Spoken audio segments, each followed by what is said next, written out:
Is that a Christian film? Yes, it is. Oh, that explains why it's not on my watch list.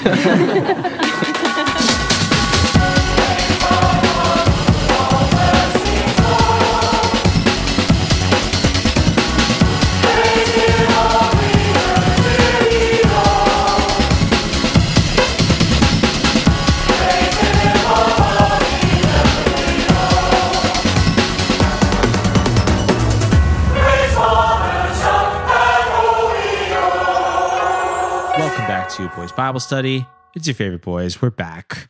As always, I'm Ash. I'm here with my co-hosts Scott and Julian. Honestly, boys, this week I've got to say I am very disappointed in our listeners. Well, why is that? They have such an indifferent attitude toward what we're trying to show them every week. Mm-hmm. We're really giving it our all. And all they're giving us is the fluoride stare. How can we get through to them?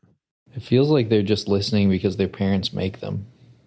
How many listeners out there only listen because your parents pay you to listen? They add it to your allowance. Yeah, this is the problem that we're going through as spiritual leaders. I mean, this is something that's afflicting many who are trying to shepherd the younger generation through their spiritual development. What if, to get the listeners more engaged, we put on like various kinds of events and like fun stuff that like doesn't really have to do with the podcast, but like Scott, what? It's not about making the message more palatable for people. It's not about making a friendly space of community where people can get together in a wholesome, supervised environment. It's about telling them that they're going to die. I want people to listen to this podcast not out of obligation to us, but out of obligation to their immortal soul. And I don't think that's too much to ask as a content creator. If you're not listening to this podcast out of sheer fear of death, what are you doing? I completely agree.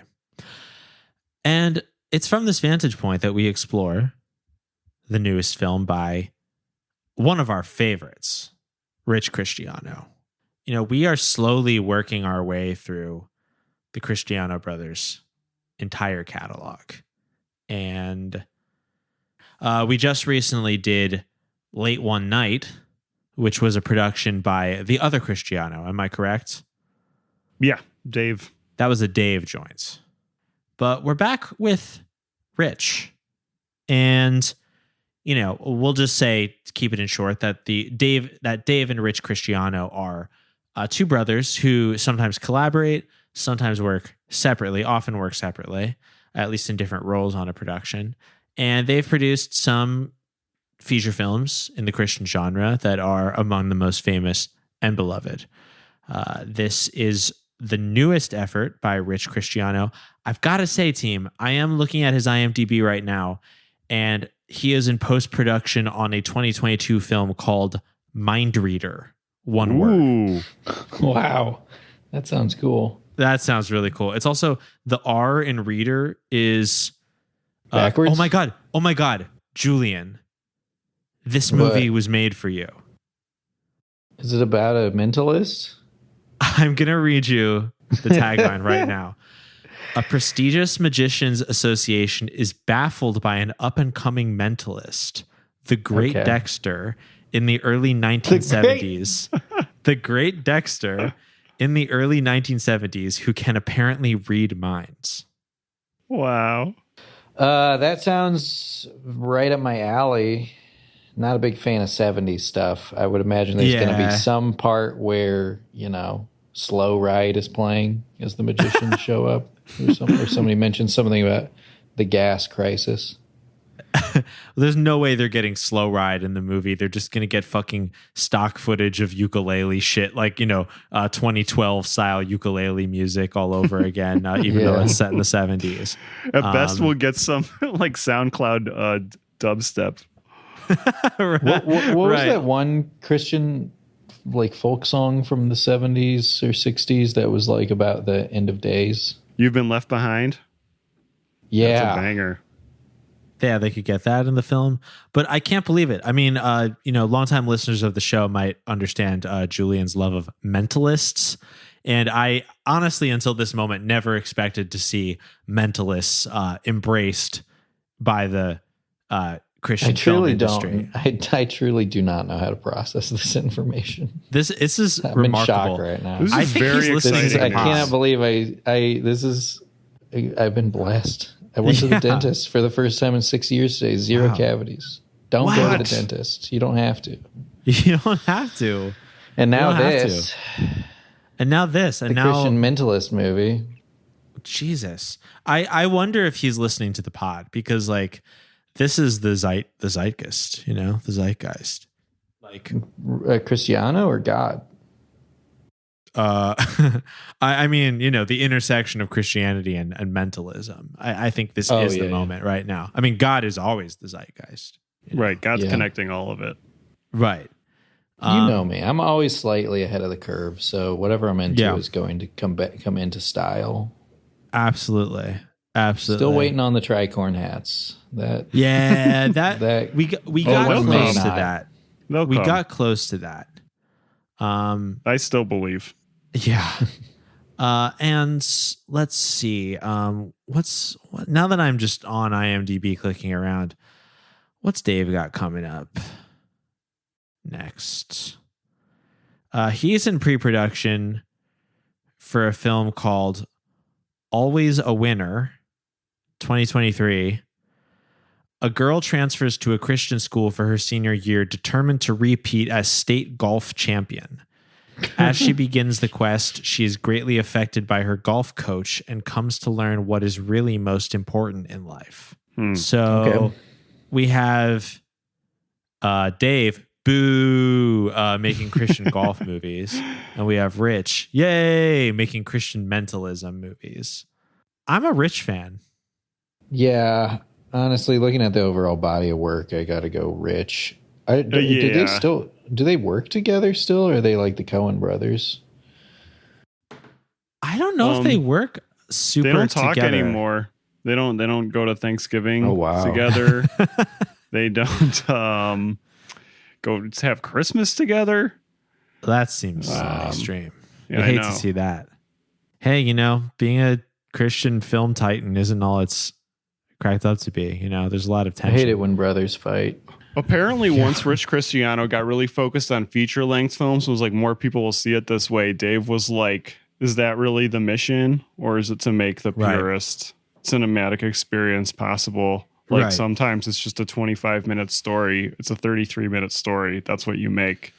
Right. And Rich was like, who's going to see that? And Dave's like, you're not listening. Yeah.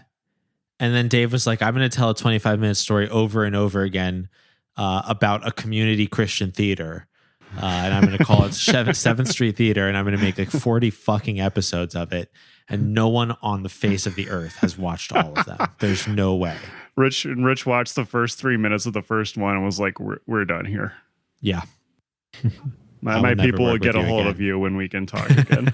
My parents will get a hold of you when we can talk again. Yeah. Wow. It's rough out there. If anyone listening has watched all episodes of 7th Street Theater, I will personally interview you and ask your thoughts on the matter. Maybe this is a challenge. Maybe this is the Boys Bible Study challenge. Watch every episode of 7th Street Theater, and I will personally interview you about your experience. But Rich Christiano. So this is his newest Finnish endeavor, Play the Flute. We've been thinking about it for a while. Initial thoughts. I load up the file on youtube.com where it has been posted officially. I look at the runtime, an hour 45 minutes. I sigh despondently. I'm gonna be honest. I watched this at 1.25 speed. Really? That's so funny, Julian. I almost was gonna say, like, since we're watching this separately this time, you'll be able to watch it at 1.25 speed. I told you I did Ocean's 12, Ocean's 13, and then Play the Flute, and I was just like, I gotta speed this up. This is wow. How was that as a triple feature? I mean, it made sense up until the third movie that I watched today. Then it kind of didn't really flow as well. I watched Ocean's 11 last night. So, Okay. Yeah, it was like a split trilogy. Sure. Interesting. My three in a row were Amazing Ape, followed by Killing Daddy, followed by Play the Flute. And I felt like there was kind of a through line. Yeah, I think will come up in this recording. Can you briefly describe it? I don't want to get too off track, but please tell people about Amazing Ape. Ooh, okay.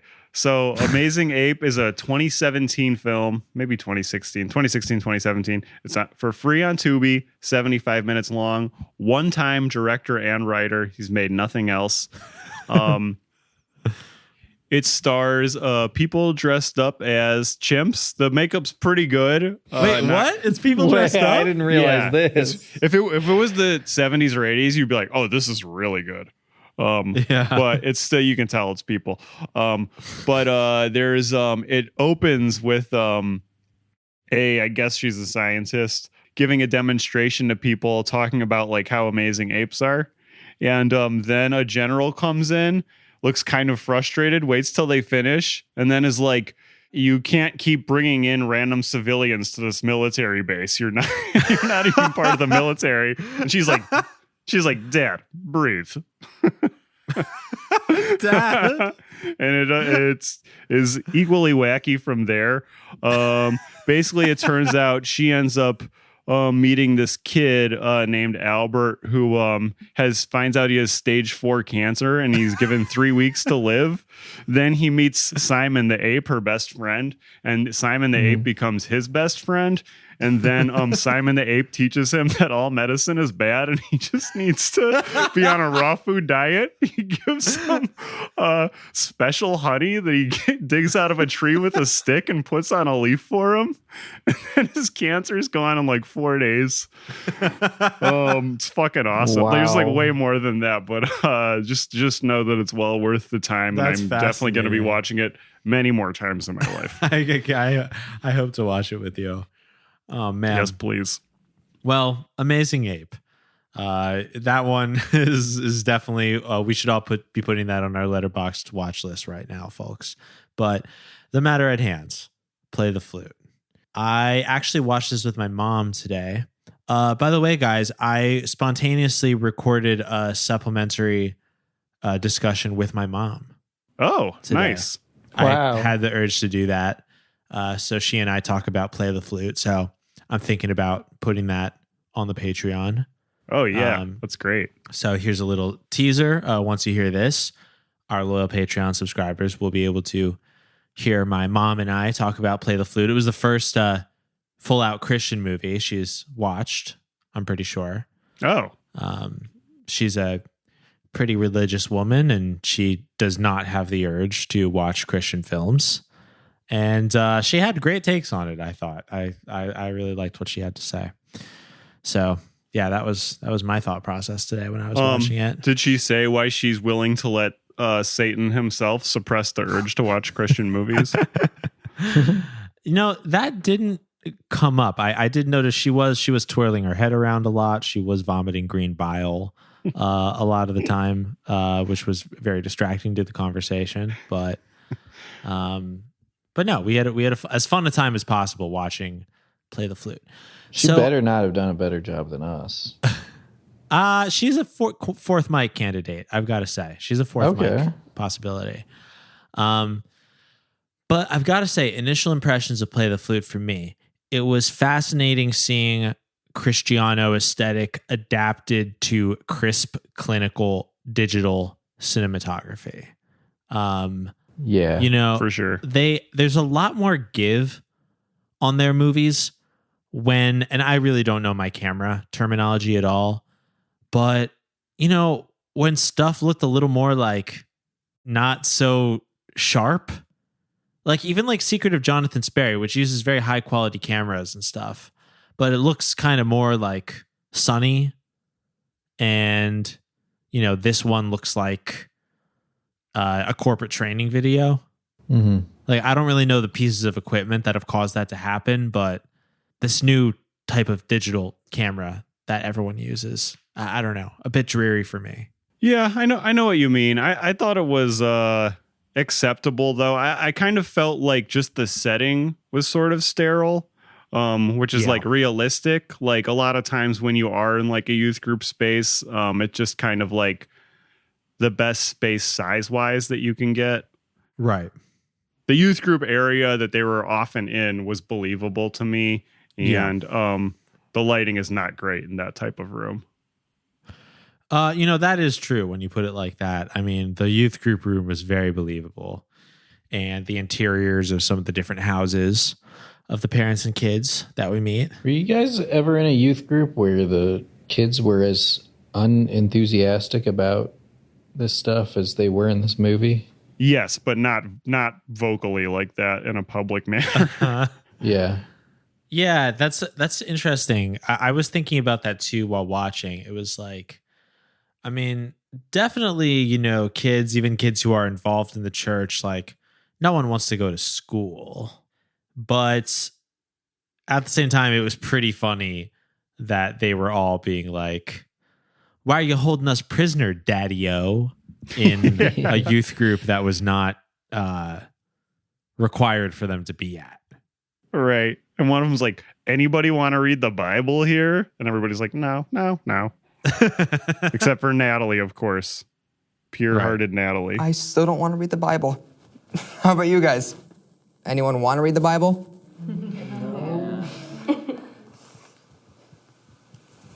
I do. What's your name? Natalie. It's nice to meet you, Natalie. So is Natalie the only person in here who wants to read the Bible? That's about it. But no, that left an impression on me too, Julian. A couple times I said out loud, why are you here?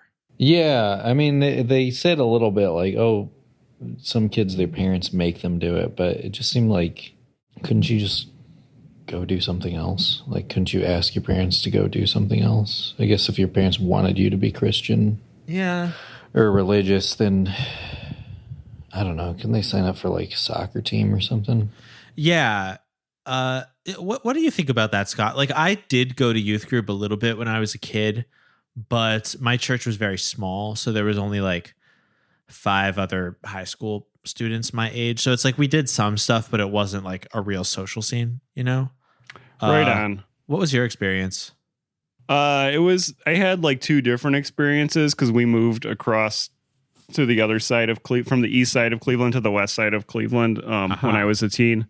So the east side church had a really big youth group.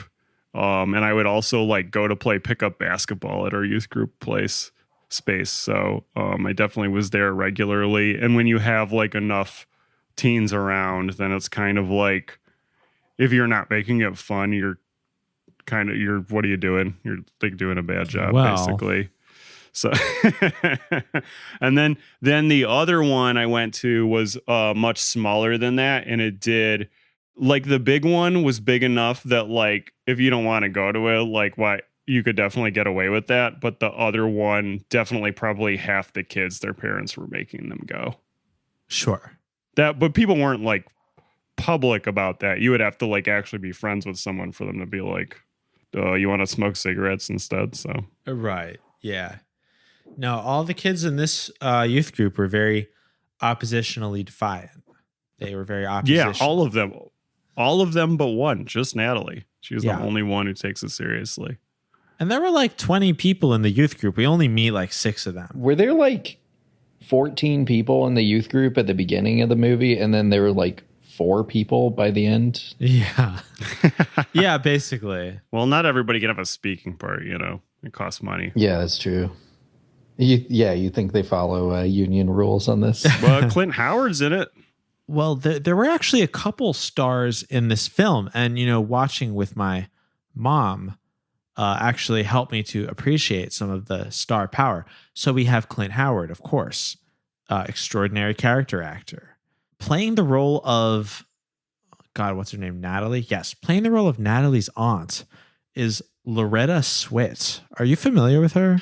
I was not. I had seen her in other stuff Hot too. Lips on MASH. Okay. See, I did not know this had I not, did my mom not mom-splain it to me. I had to Google her just because this is no way to say this without coming off as a monster, but an older woman that looks like that in one of these movies has got to have been somebody at some point. Yeah, totally. That crossed my mind too, actually, when I saw just, her face and everything. I was like, yeah, she seems like she had a Beverly Hills look going on. Yeah, she did. Yeah. MASH seems like an insane show. I watched a couple reruns of it on TV when I was a kid. It was extremely popular from what I can tell. One of the most popular shows. I watched some last year and it was really good. Really? Even with the laugh track. They say, well, the thing was that they said when the DVDs came out was that you should watch it without the laugh track because it's a lot better that way. But I thought it was good. I enjoyed it. Yeah, they should put the laugh track over like regular military footage instead. the WikiLeaks footage. Yeah, like real footage. I forgot she was also in. I discovered she was in the movie 14 Going on 30, which I just found out about a few days ago. Not 13 Going on 30, 14 Going on 30, which came out before 13 Going on 30. Really? Yes. And the premise is like some 14-year-old is attracted to his 30-year-old teacher. He somehow develops a serum that makes him age really fast so he can hit on her. Wow. Damn. Where was that when I was a kid? Well, not only that, there's one more star in this film, and that's Fred Grandy. He was an actor on Fred Grandy. He was an actor on The Love Boat. Oh, wow. And he also had a political career. He was in the U.S. House of Representatives, elected from the state of Iowa. Oh, he was like the head pastor. That was very encouraging of Brandon. Right, exactly. So yeah, play the flute. We have a star director. We have some of these people, some of these actors just have names where you're just like, you're not going to have staying power with a name like that. Fred Grandy. Where are the Channing Tatums? Fred Grandy has staying power. We just not in mainstream Hollywood. I guess Fred Grandy is a very like that's like a very like 70s, 60s, 70s actor name. Like I feel like if you were Fred Grandy like in like British the 70s, Cockney slang. You're telling me he doesn't have staying power. He's been regularly working since 1973. Yes, no, I'm right He's there a with scrub, you. dude. It's true. He's a fucking scrub with a name like that. No, dude, if you were called Fred Grandy in the 70s, you were fucking... He'll never amount to anything. He was in Fuller House. What's with this dude in houses? The House of Representatives, Fuller House. Yeah, the U.S. Fuller House of Representatives. So yeah, we have a star director, Rich Christiano. We have indifferent kids in a youth group. And we have some top billed talents from television decades ago who are still with us, ringing in this inspirational message. But that's just the beginning of Play the Flute. More than anything else, it is the story of a perfect youth pastor and his perfect wife. And in one of our favorite Christian movie tropes, this man has no character flaws whatsoever. Absolutely none. Yeah. Something about his look really bothered me. Maybe it's his blue eyes. You get two blue-eyed people looking at each other. It's like beta fish. And I just felt the need to destroy him. But no, there is something... He's just very... You know what he looked like? He looked like that ad for like the web ad for remote therapy. Have you ever seen that one where it's just a guy with blue eyes and like a beard and a full head of hair just like looking compassionately at you? Oh, I thought it was like, oh, here's a remote I can use to control my therapist's butt plug, and make it vibrate. Have you seen that one? No, I haven't. I was thinking I would rather hit the mute button whenever he's telling me something I don't want to hear, which is most of the time I spend in therapy. I'm like, what do I pay you for? Yeah, no, he has a very like Instagram pastor face. Yeah, you know? totally. Yes. Like he's like pretty fit, handsome, like well groomed, but in sort of a masculine, all American way. This was a very accurate looking youth pastor. Very. I a very, thought so. Like, 2019 wife pastor. too. Accurate youth pastor wife. Yeah.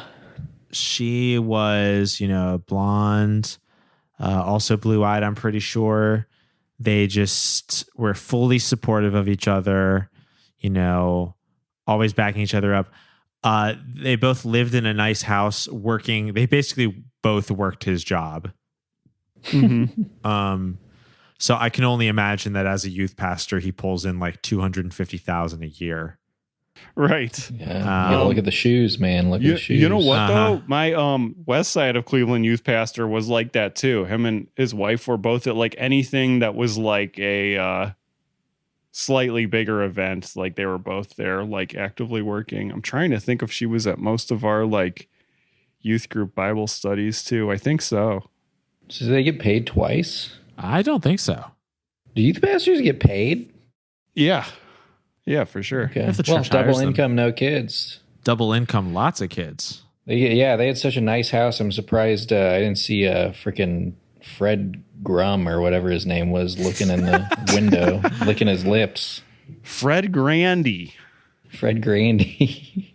If he had a name like Fred Grum, he would be in. He was in Death Race 2000 Okay. as Herman the German.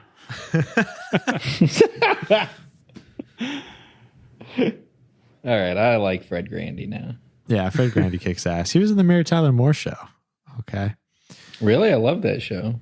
Yeah. It's a pretty good one. That guy? He was just in one episode, actually. So I must have missed that one. So Brandon and his wife, Lisa, they are... So the basic premise of this movie, he gets a job at a different church. But if I'm not mistaken, he tells the new church, before I take this job, I need to take care of the kids in my current church. I'm incredibly humbled. And Lisa and I love it here too. But I feel like the Lord wants me to lead the youth at my old church first. I mean, I'm worried about that place, especially those kids. I feel like that's where I'm supposed to be for right now. Kind of like being a missionary in your own home church. I guess so. I want to be here, Pastor. But I feel like I could use this experience first. I can hang on here for a little while longer. We'll just wait on the Lord's timing. And if you need someone to talk to, I'm here for you. I appreciate it. He just seemed like an in-demand guy in general, because like the board of directors or elders or whatever they have at this church voted him in unanimously. And that head pastor, played by none other than Fred Grandy, would you believe it? Fred Grandy, whom we love. Can't believe he's still getting work. He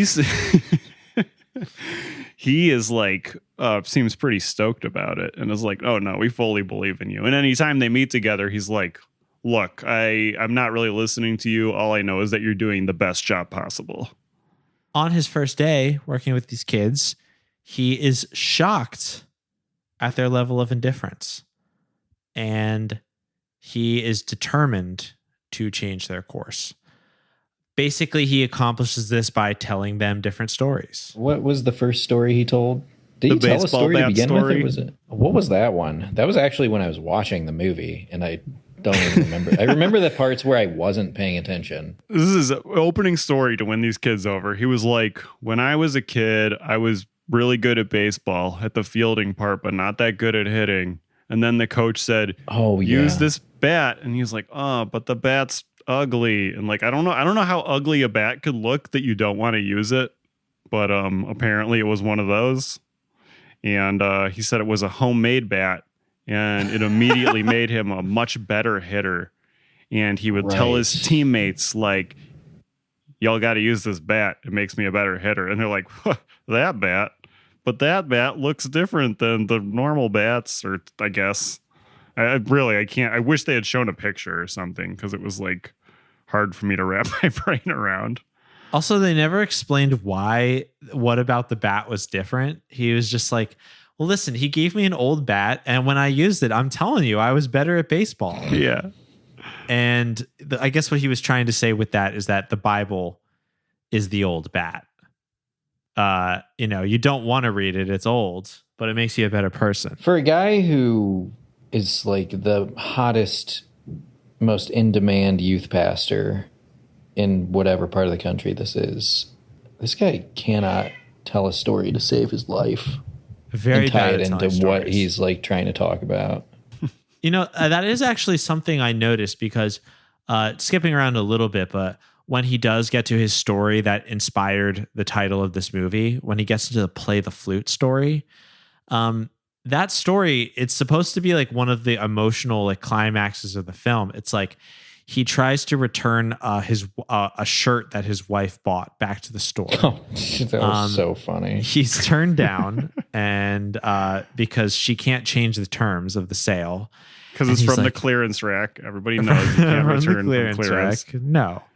And he's like, you can't change the terms. Yeah. And you see him furiously like writing stuff down. And then he comes dragged in out for so long. That scene was insane. Her just being like, sorry. He was like, can I return this? She's like, sorry, you can't return it. You sure? Company policy, sorry. And there's no way around it? Nope, sorry, it was on the clearance rack. And is there some sort of signage indicating these can't be returned? Yeah, it's right above the rack. Sorry, I don't make the rules. And you're sure I can't return this? No, sorry. It's the policy can't be changed, or what is it? The terms can't be changed. Yeah, I can't change the terms. And you can't take this back. Sorry, sir. No chance, huh? Sorry. Those were the terms of the sale, and I can't change the terms. I understand. I appreciate your help, though. I can't change the terms. And then he was like, my God, I've got it. Well, yeah, and then when we see him furiously working, and then the next day he's in front of the youth group, as we know he's going to be, with his newfound like metaphor that he's excited about. That's finally going to win the kids over. And he gets up there and he's like, I'm playing the flute for you and you're not dancing. Well, that is a Bible verse, though. That's why. But the weird thing with that even was that the term. He says the verse and he's like, that doesn't say anything about a flute in it. And then he's like, but in another translation, it's like, just say the translation you want to use. Like, there's many, many translations. Like, are you going to say like 9 different translations till you get to the flute part? Like, See, these are two extremes. We piped unto you and you've not danced. Another translation says, we played the flute for you and you've not danced. See, this was the message of Jesus going around and saying, whosoever believes in me, I will give them eternal life. And what Jesus said over 2,000 years ago is still true today because as far as I can tell, most people just don't care. Wasn't there like another dude who, I mean, I don't know if that's the best one to use, considering the last guy to play a flute for a group of children, like kidnapped them. The last Piper. Yeah. The last youth pastor they had. What was his name? Rumpelstiltskin or whatever? The Pied Piper? yeah. Yeah. The Pied Piper. Well, so basically, even though this movie is, let us remind ourselves, pre-written and rehearsed and delivered, the youth pastor is unable to seemingly tell a story that will suddenly make a group of kids care deeply about the Bible.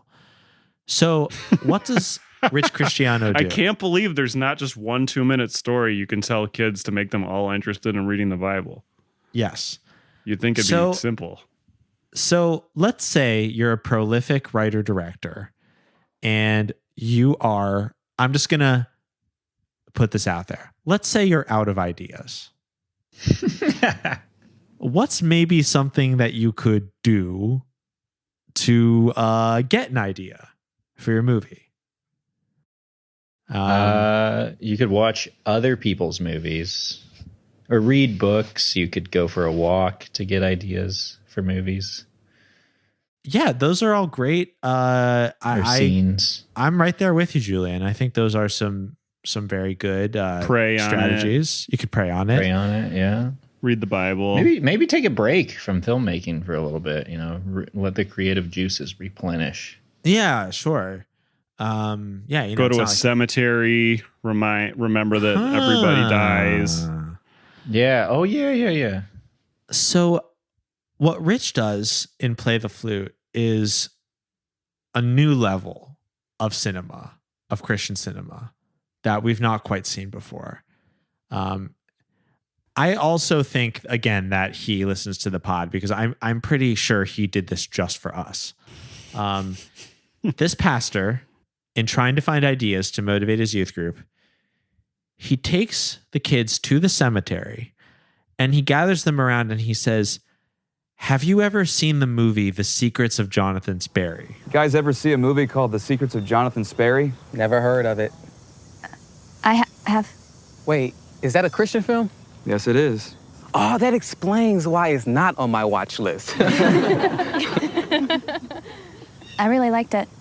The movie's about a 75-year-old man who tries to motivate these three 12-year-old boys to read the Bible and follow the Lord. And my favorite scene is where Jonathan takes them to a cemetery and starts talking to them about eternity. So that's why you brought us here. Well, the Bible says it's better to go to the house of mourning than the house of feasting because death is the end of every man, and the living take it to heart. Using scare tactics now, Brandon? No scare tactics. That opens up such a can of worms in that in this movie, so in this movie's world, we're like 1 degree of reality closer to the reality we're living in. Right. And then so 2 degrees away from us is The Secret of Jonathan Sperry, which is directed by Rich Christiano. Right. So in this world, Rich Christiano is a fictional character within the world of Play the Flute, and he made a movie called The Secrets of Jonathan Sperry. Right. So in a way, it's like Matt Groening used to say, like, The Simpsons was a cartoon and Futurama is real life. So in a way, it's like Play the Flute is real life and The Secrets of Jonathan Sperry is a made-up story. Wow. I don't know about you guys, but like there's been a lot of talk about multiverses and metaverses. And multiverses. Quite frankly, I can't get enough of it. Uh-huh. I just think it's so imaginative and so creative. And I completely agree. Yeah, because it's like you could be like, what if there was a universe where an old man took a bunch of kids to a cemetery to teach them about God?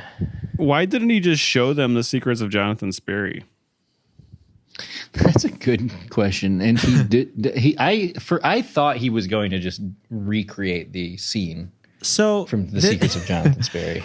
Do you hear that? Do you hear the screams of the souls? I was really looking forward to him doing the voices. So a couple things here. First of all, yes, Play the Flute is finally a Christian multiverse movie. Finally.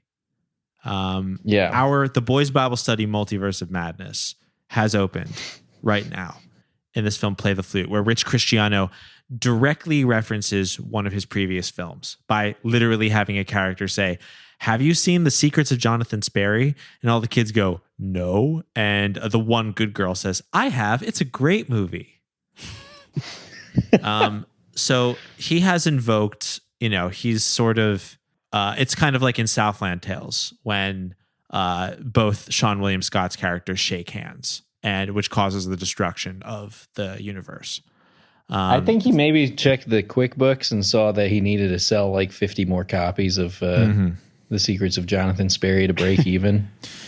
Yeah. You know what? I thought, I was wishfully thinking this. As soon as he mentioned Secrets of Jonathan Sperry, that he would be the main kid from Secrets of Jonathan Sperry growing up. Oh, whoa. So this would have all been better. But here's what's fantastic about Play the Flute is that he gets all the way there and opens up an absolutely insane situation where many things could have happened. And he says, have you seen this movie? That he takes the kids to a cemetery and they're like, okay, we're here at the cemetery. And he's like, now I'm going to tell you a story about one time I was on a plane and I was scared. That was the fucking funniest thing. I could not stop laughing during his story. Well, number one, it was extremely relatable for a person who's terrified of flying. But never have I, like, I just don't understand where he was coming. The story just made him sound like a complete fucking idiot. Yeah. Because the story was him saying, I'm going to tell you this story and you're going to believe in God after this story. I was on a flight once and the pilot came on the PA system and said, we're going to be entering some turbulence soon. Please fasten your seatbelts. And then, the turbulence started and the plane started shaking really bad. And I immediately started profusely sweating and was convinced we were all going to die. Yeah. And I looked out and all I could see was darkness. It was a red-eye flight, but that's besides the point. And eventually the plane landed safely. And I can't help but think that, the big man upstairs had a little something to do with that. Yeah. Then he brings up the point that the steward, the flight attendants were not there to say goodbye to the passengers. Yeah, for some reason they had just bolted afterwards. Yeah. But it was the pilot, and he was like, it was very strange that the pilot was there, which I mean, I feel like I've flown my fair share of flights, and I don't think it's that uncommon to have the pilot step outside of the cockpit and say, have a good day. I was just on a plane. I was just on a plane the other day, and the pilot did that. Yeah. And what does he say? This guy has the pilot's ear. He can ask him one question. He says to the pilot, what usually the flight attendants say by to me, where are the flight attendants? And the guy says, what flight attendants? And that's when he realized the flight attendants were angels who helped them land. Wow. Yeah. Wait, that's not what he really happened. says, is it? No. Sadly, no. No, he looks the pilot in the eye and he said, I've never been more scared in my life. And the pilot is literally like, you fucking idiot. Why are you scared? I'm driving the plane. What did you think I was doing? Like, closing my eyes? This is your first flight? And he's like, but the turbulence. It's like, the turbulence that I told you we were going to have? Yeah. Yeah. Yeah, it happens. And this fucking dude had the pilot's ear for whatever question he wanted, and he doesn't ask him, why don't they make the whole plane out of the black box? Talk about a missed opportunity. Seriously. You never see the pilot. You always want to see the pilot because you're like, that question is burning, but like they always hide or run off. He finally had his chance. Well, the things practically fly themselves is the other thing. Yeah. He should have said, hey, thanks for being the most useless part of this whole process, asshole.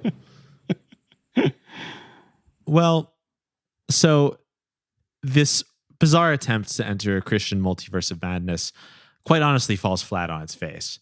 But somehow it seems to work on the kids. I'm just going to spoil. Basically, the premise of the movie is if you tell one story to a group of teens, they don't believe you. But if you tell them 5 stories, then they all believe in God. No matter what the stories are. Right. You can go to a graveyard and be like, you're going to be fucking dead one day. Or you can be like, so one time I was on a plane flight and I didn't like it. I gotta be honest, I didn't really like it. I was scared. So, while we're seeing this pastor, Brandon's tactics to try to win over his youth group, mostly by just telling metaphorical, inane stories for a while, we get to learn about the backstories of some of the kids. One of my favorite kids in the movie, of course, is Squirrel, a naughty twink who needs to be punished, frankly. And if I have to be the one to do it, then so be it, But one thing I like about Squirrel is that I don't know when's the last time you saw the Zac Efron EDM movie, We Are Your Friends. where he aspires to be an EDM DJ. Great movie. In that film, one of the boys in his crew, his DJ crew, is also named Squirrel. And Squirrel happens to die of a drug overdose at a house party. Oh, my God. And they Spoilers. have, everyone's seen We Are Your Friends. Okay? And then they have a Jewish funeral for him. Mazel tov. Yeah, everyone says Mazel tov. So I see a character named Squirrel. I think about EDM and I'm happy. So I love to see Squirrel. But what's Squirrel up to? What makes him such a naughty twink? Well, the first thing you realize is that he's pretty cool. Probably the coolest one there. Probably. And he tells it like it is. He's like, listen, Teach, we don't read the Bible around here. He's named Squirrel because he used to hunt squirrels. So they say. There's an inane joke where he's like, yeah, when I ask a girl out, I say, must love hunting squirrels. Wait, is that really in the movie? Yeah. You're not fucking with me? No, I'm actually you can't not fuck with me on it's this one in because you can't fuck with me on this one. I honestly don't know. I am actually not fucking with you. That is Cross a line my in the heart, movie. hope to die. My fingers That are not is crossed. nuts. It did happen. And I'm not talking about the kind of nuts a squirrel eats. It's better when you ask a girl out. Hey, do you want to go out with me? And by the way, do you like to hunt squirrels? It's a great thing I don't say that. I can see the ad now. Must love to hunt squirrels. Whatever, man. Squirrel was being pretty naughty. He was being pretty dishonest in the restaurant where he was working for Clint Howard. He and his buddy, who's not in the youth group, they were committing wage theft. From their minimum wage job. Unbelievable. Wait, which way does wage theft supposed to go when people say that? I thought that wage theft could go either way. Wage theft is a two-way street, my friend. My impression is that's correct. It's possible I'm not using it correctly, but I thought that wage theft could be committed both ways. I think it's when your employer is stealing wages from you. Okay, what do you call it when you are not punching your time card correctly? What's that called? Sinning. Oh, it's called sinning. That's right. It's called sinning. Oh, It's right. called Sin. lying. That's the word. And abusing the American dream. It's called hurting small businesses. Clint Howard, this poor old man who just wants to run a restaurant, where he puts lemon wedges in the water glasses. Yeah, and employs 14-year-olds for less than minimum wage. Squirrel is he's not being a very good Christian. It's very not becoming of someone who is a member of the hottest youth group run by the hottest pastor this town has ever seen. Not very becoming. Can we just quick jump ahead to what happens after Squirrel does find Christ? Because the resolution of the I can't think of a phrase other than wage theft. The embezzlement. The embezzlement is when you have money, you embezzle, like you steal money from your organization and use it for other, like embezzlement. I wouldn't use that word. Are we not all in this together? Was this not a co-op restaurant? It might not have been.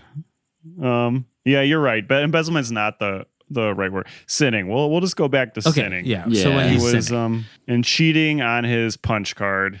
So what happens when Squirrel decides to fess up to his sins? Because this is one of the most hilarious scenes in the whole film. This was just amazing to me. Hilarious, and it bothered me because why does becoming a Christian mean you have to be a narc immediately?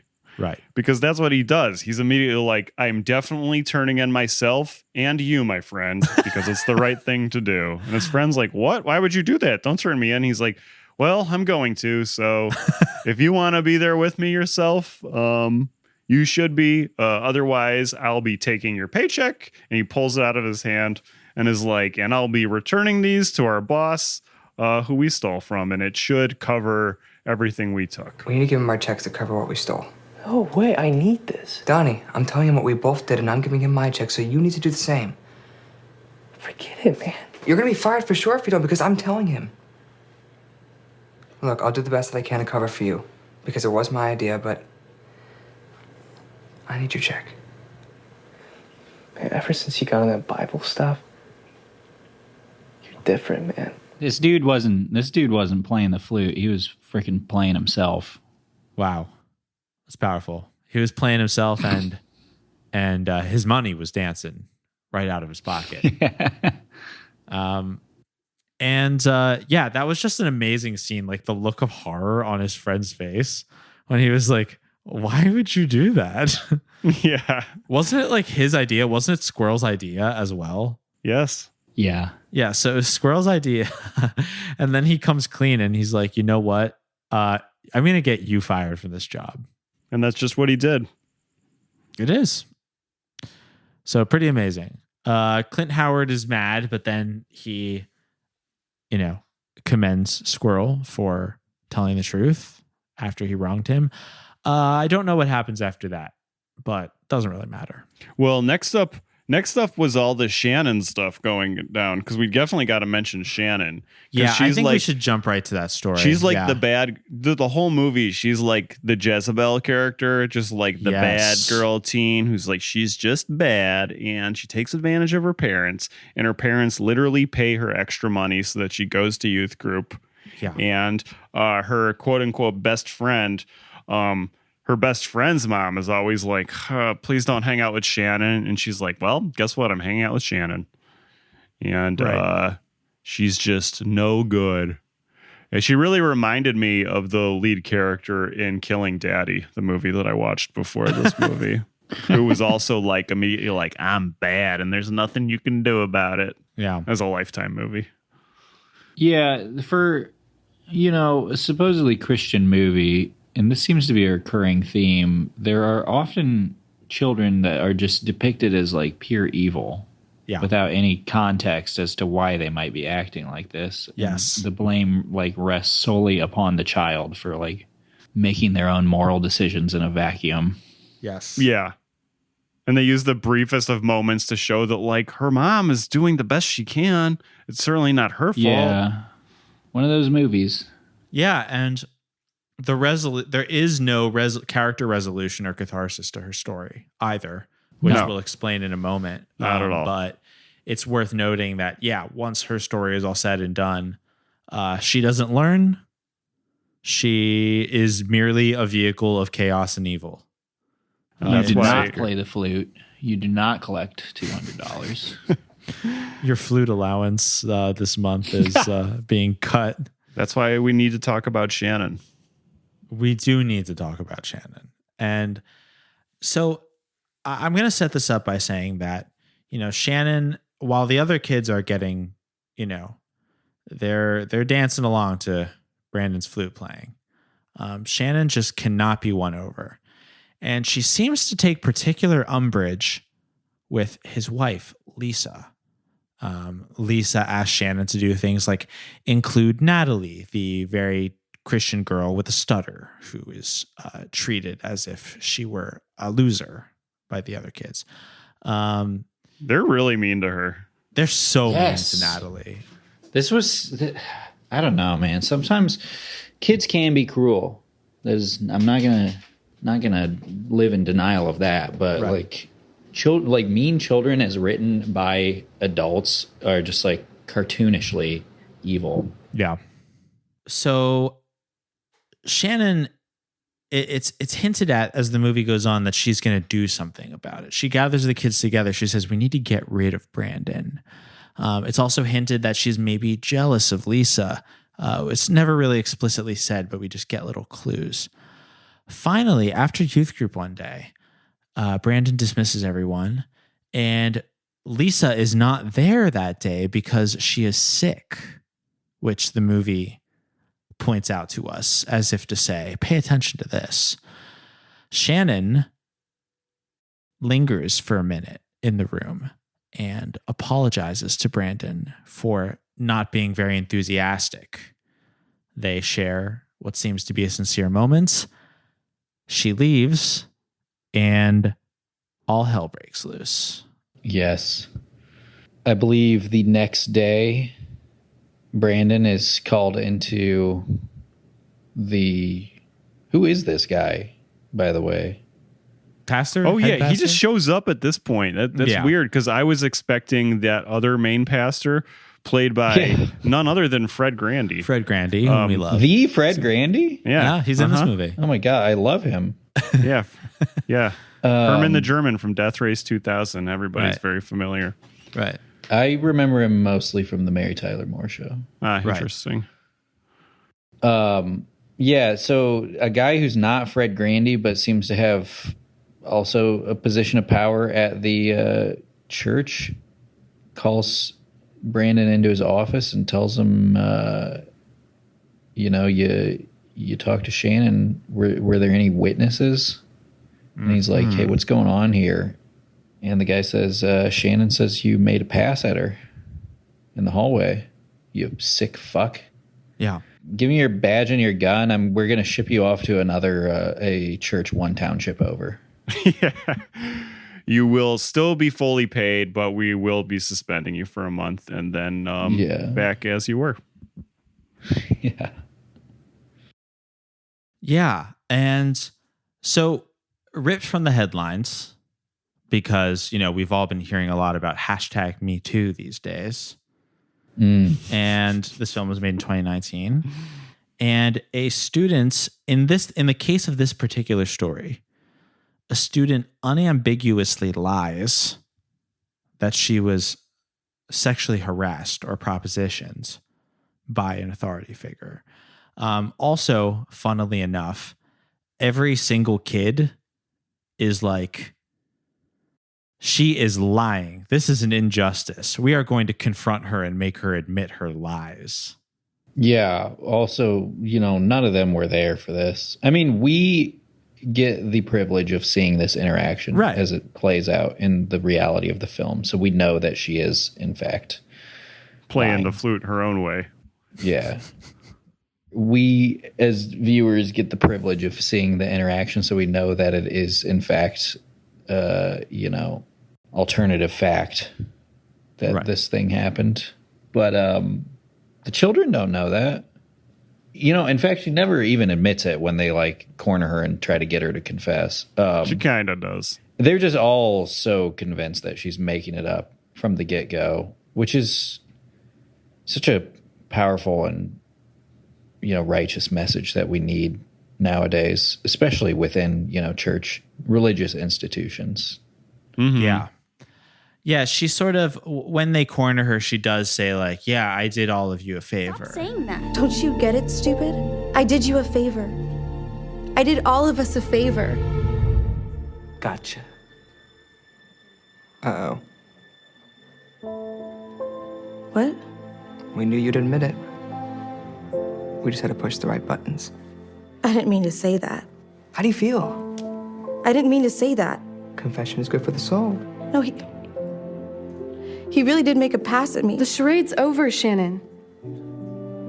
We got you. Again, and as Julian said, we do see what happens, but I mean, she doesn't explicitly say, oh yeah, I made the whole thing up. She doesn't. And then they also have no recording of her saying this.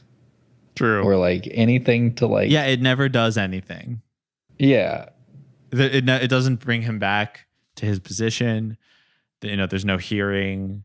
There's no anything. They just cornered a woman who said that she was either propositioned by an older man and just tell her she's a liar.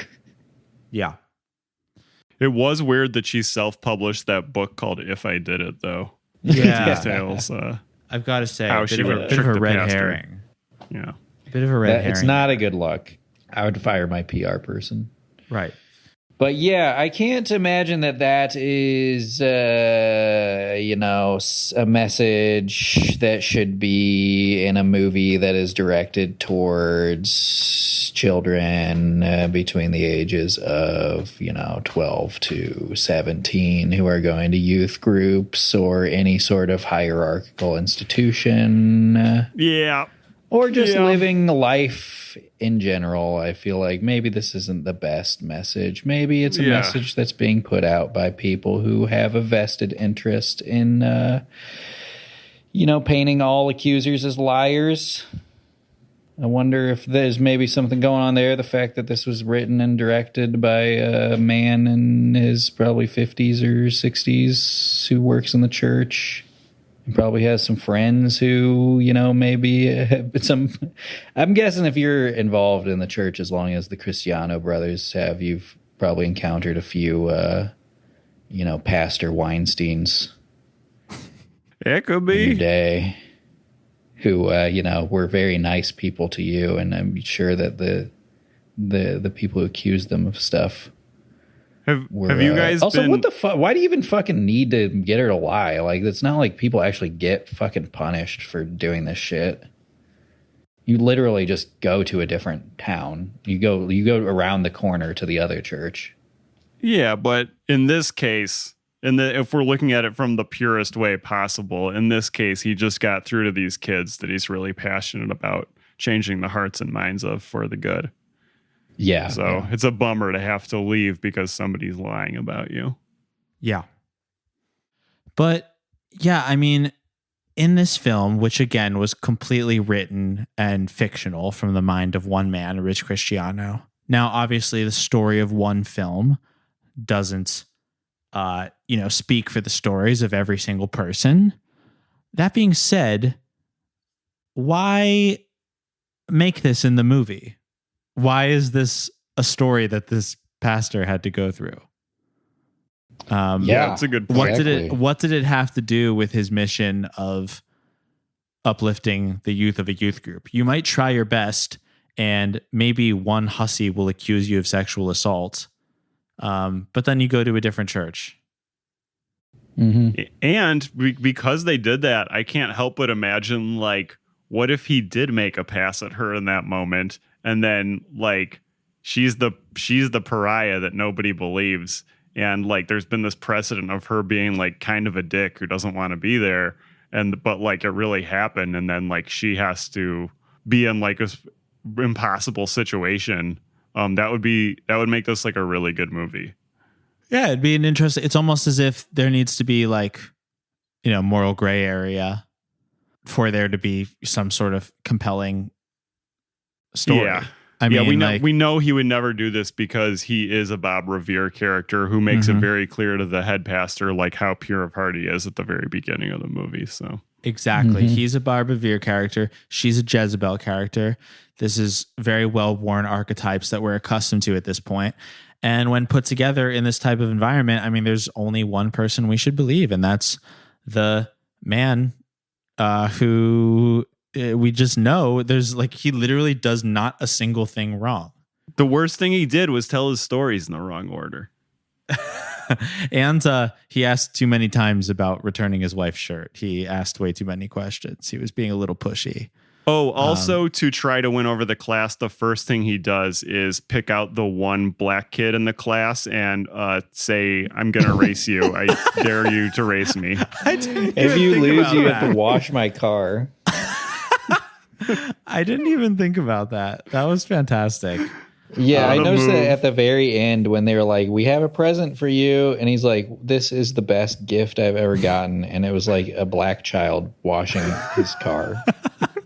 I literally didn't detailing even think about his car. That was my immediate thought. Was just like, man, dude, this is like, I don't know if that was your intent, but you got to think before you put these symbols out in the world. Right. I know. Well, I will say I am very grateful for the racing storyline because it did lead to a moment in the film that was very powerful. And that is when he's running around the track. Everyone is rooting for Teddy, the child in the youth group. And very few people at this point are rooting for Brandon. But one student, Natalie, has the courage to raise her voice and say, "Let's go, Brandon." Let's go, Brandon. Someone has to cheer for him. 2019. So way ahead of the curve. It was ahead of the curve. Ahead of its time. So, we can only attribute it up to we can only attribute it to a coincidence. I mean, I don't know. Maybe that's not that weird, but it was weird that it was like, let's go, Brandon, very clearly. Yes. It was surreal. It was surreal to me, too. It wasn't go, I couldn't believe Brandon, it. or yay, Brandon, or come on, Brandon. It was literally, let's go, Brandon. Yeah. Yes. Not It's an too uncommon thing to cheer at somebody, but it was just, It's surreal. And inspiring. I mean, think of one girl was brave enough to raise her voice in the face of her friends, peers, classmates who would judge her for her views.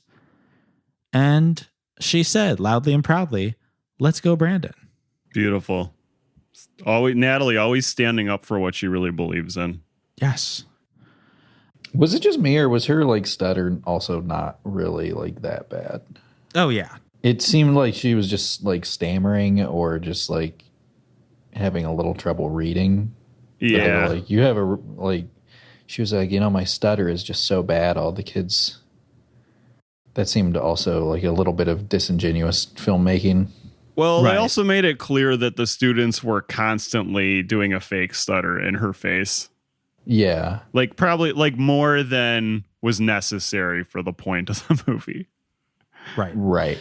But, the movie, despite a lot of the action of the movie itself not being very tragic, Rich Christiano did throw in these like various tragic things. I mean, her stutter is used in a very minor way as like an obstacle she must overcome. Also, it's revealed her parents died in a car crash when she was 7. No need for that to be in the story. It just happened. And there were some other tragedies. The pastor reveals that 2 of his friends died.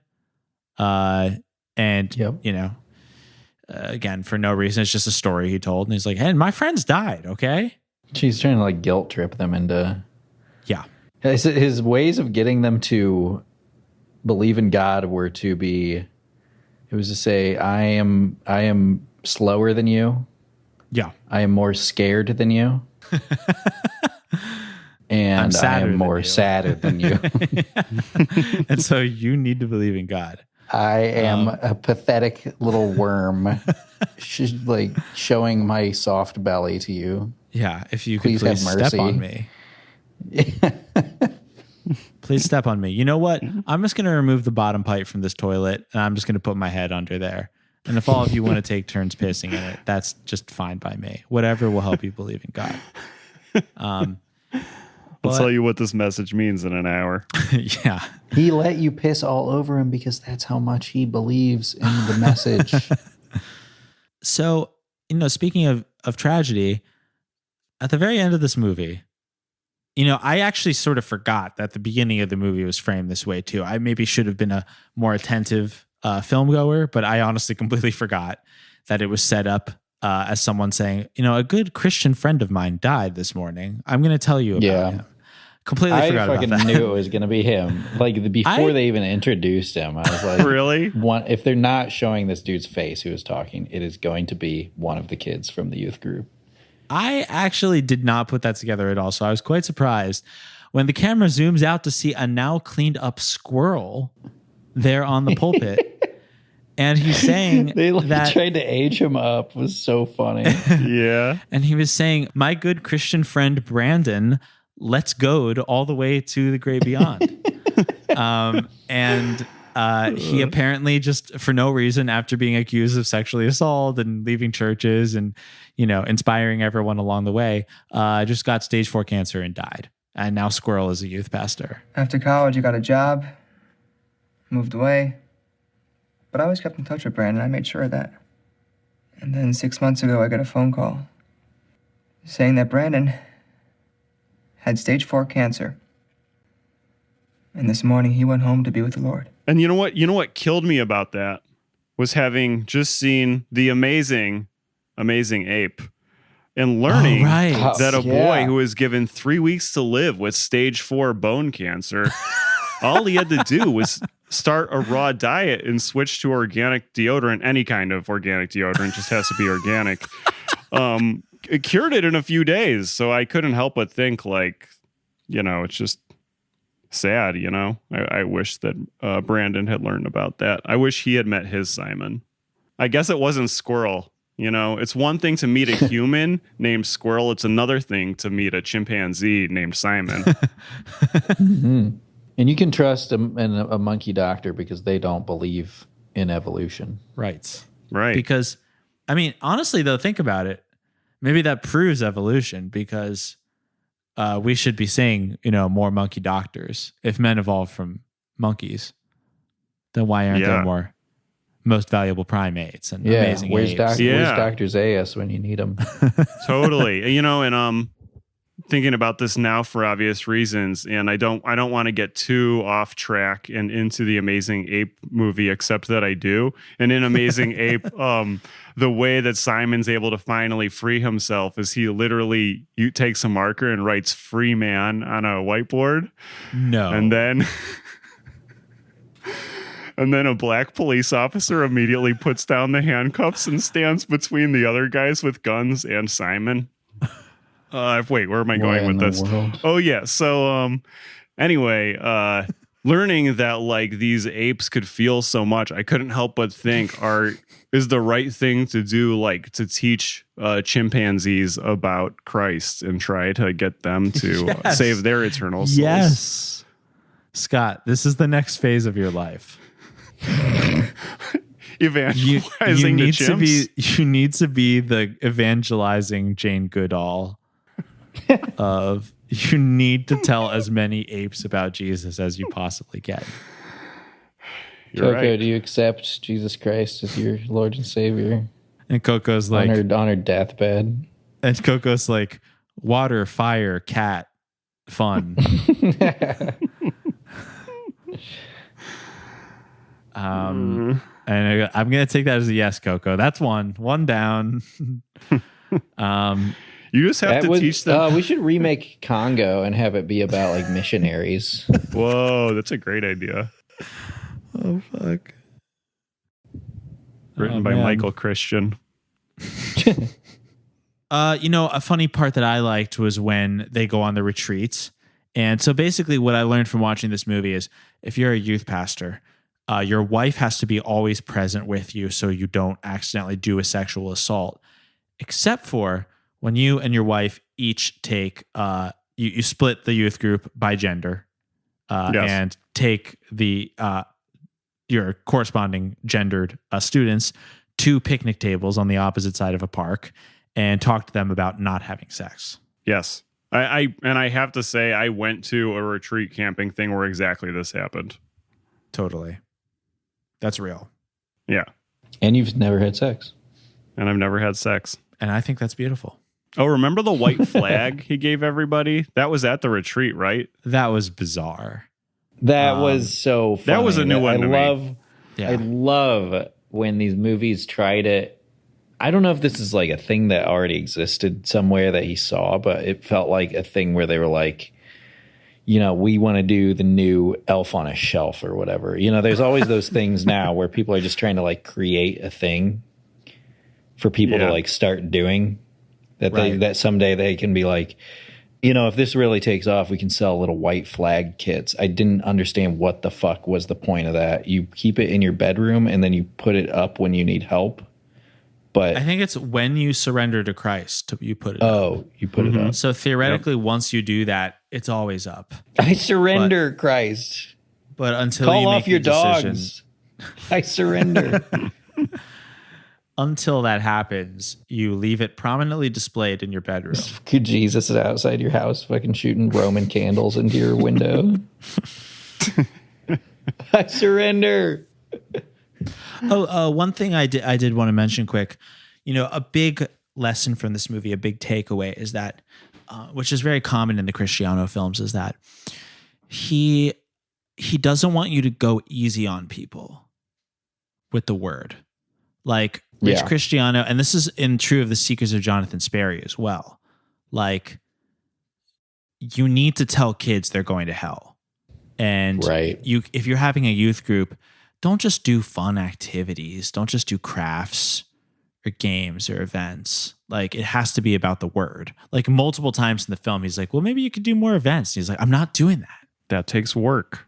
Right. Yeah. Yeah, he then proceeded to tell me that his youth group's grown from 60 to over 200 in just over a year. And now we know why he really called. I asked him how he did it. He started talking about all these programs and fun things that they do. Yeah, but is he giving them the truth or just telling these kids what they want to hear? He just talked about the things that they do. So are we just going to start playing games now every time we get together? No. I'm sorry, honey. I'm just frustrated. I know. I know what God has called me to do, and I know that there is power in the Word of God. But with this group, nothing seems to be registering. Brandon, it's the times we live in. Most people aren't into spiritual things. You know that. I know. Instead, I can give kids little flags, and I can tell them about times when I hit the blunt too many times and I got scared. And I can whip up some anecdotes from my Little League days. That sounds good, right? And I could ask 15-year-old girls, where's my hug at? Bring it in for the real one. Play the flute, you know? Well, what do you say? Should we rate this thing? Yeah. What can you say? I will live in the youth group. I will play the flute. It was a good positive message to come out in maybe not the height of the Me Too movement, but post Me Too. I think it was good to have a little bit of balance, and we need to sometimes be reminded that not all accusers are correct. I'm being 100% facetious, of course. This was, not going to lie, one of the more dangerous Christian movies I feel like we've watched. I'm going to give this I don't know. I'll give this 6 out of 6 pipes on the pan flute. Wow. A perfect score. What a film. Play the Flute, the new feature-length film by Rich Christiano. I've got to say, I was dismayed by its runtime. I found it to be equal parts boring and inflammatory. And I found the fact that it was in the Dr. SPERRY multiverse, but couldn't even go the distance and create such a memorable scene as an old man saying to young boys, I am in agony. I was surprised that wasn't a part of this. Amazing movie. Loved every second of it. We'll show this to every hot teen in my life. I had to give this 15 out of 15 minutes at the end of my shift because overtime you get paid extra, and that's just the way I like it. Wow, I wish you hadn't have told me that because now I have to turn you in.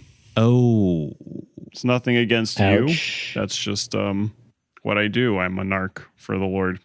Yeah. I want to dedicate this film to all youth pastors and youth workers who have ministered in the past and who are now working to raise up the next generation for the truth. Yeah. And I encourage all of you to remain faithful, always abounding in the work of the Lord, knowing that your labor is not in vain. That is the message at the end of the movie. And then it has Rich Christiano's fake signature underneath it. Unless that's his real signature, but no, there's no way. What a freak. God damn. Love to see somebody named Squirrel in this. Only 4 years after We Are Your Friends. Right. The movie had me thinking about how sad it was that Brandon was so scared of death and explained how the Bible's like a map to figure that shit out. Yet in the Bible, at least in his translation, since he's confused about which translation to use, doesn't say that you just need to eat raw foods like in the movie Right. The Amazing Simon. And thinking about that had me thinking about the movie Raw that I watched like a week ago, which is about a student learning that she likes eating human flesh. And then that got me thinking that, like, if you're eating raw as a cannibal, you probably still have to eat people who eat raw to avoid the stage 4 cancer. Does that make sense? Yeah. You know? Yeah, I follow. Yeah, because otherwise their body will be full of the same toxins anyway. All that's to say, it was a perfect movie. I loved it. I'm gonna give it 2 out of 2 Christiano brothers. Wow. These MFers got to keep going back to this graveyard because every scene that happens there is fucking gold. Yeah. Yeah, I love too that this is the only like youth group centric movie I've seen, but a Christian movie that's completely based around a graveyard would be great too. Yeah. It was the same graveyard from Jonathan Sperry too, wasn't it? Was it? That makes sense. It looked very similar, at least. I buy it. I think it was. Well, we thank everyone very much for listening. If this is your first time here, we encourage you to visit boysbiblestudy.com, and there's links to subscribe to our feed, and you can listen to our full back catalog of free episodes. Also, if you really like what we do and you want to support us and you want to get even more Boys Bible Study content, go to patreon.com/boysbiblestudy, because everyone who subscribes to the $5 tier or higher gets access to all of our bonus episodes and the entire back catalog of that. So check it out. Special thanks, extreme shout outs to our patron saints at the $20 tier. We can't thank you enough. Nicole, Marissa, Jeff, Jane, Kara, and Retz. Our outro music is Oh My God by Mary. From all of us here at Boys Bible Study, myself, Ash, my co-hosts, Scott and Julian, we would like to say, peace be with you. And also with Flute. I am in agony.